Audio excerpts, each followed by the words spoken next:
dog to learn what the leash is saying. So what we call it is release of tension. And the way that we teach them this is we're going to hold on to the leash, maybe a foot, foot and a half away from the collar.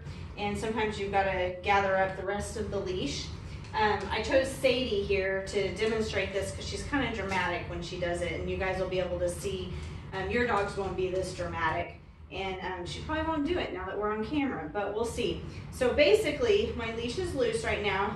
I'm a foot and a half to 2 feet by the collar on the leash, and I've got a clicker in the same hand as the leash. That way I don't have to process through my brain and click on my other side. So what I'm going to do is I'm going to put some pressure. I've got my finger on the clicker. I'm going to put some pressure on the leash, and I clicked because she gave into the leash. So release of tension means she is doing what the leash said and releasing that tension on the leash. So I'm going to do it again. Did you see how she got up and went with it? A lot of dogs will kind of stand still, so you're just going to pretend like you put your hand on a table. Like right now she's kind of sniffing the ground. My hand moved a little bit. But like right now, she's not paying attention. I waited her out, and then I clicked whenever she gave in. So now I'm gonna do it this direction.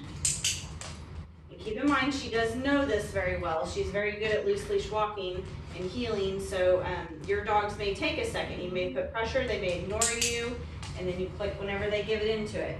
So treats are great. The clicker is the important part, and remember that.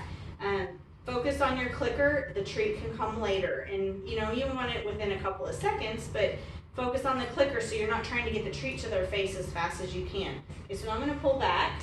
She's gotta click for listening to the leash. I'm not saying her name, I'm not telling her to come with me. I'm talking to her through my leash.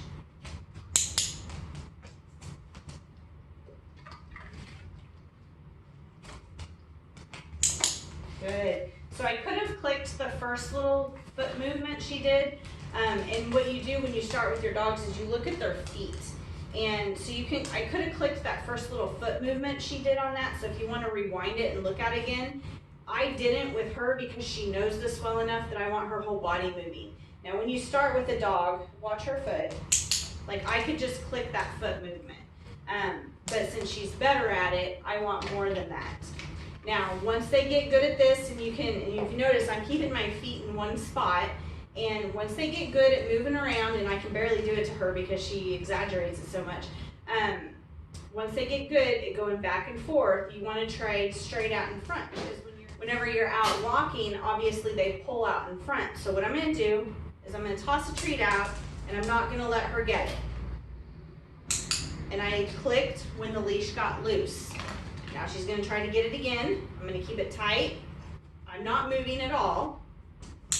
And I'm clicking when she releases that leash. Now I'm going to do it another time, if she'll do it. She backed up into the leash. And now I'm going to tell her she can go get it. Good girl.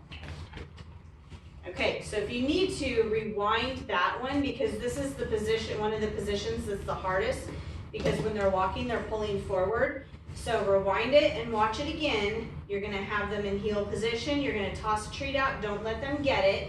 Let the leash get tight, and then whenever they come back to it, click and treat. And so you're clicking, the timing of your clicker is when they release the tension on the leash. Good girl.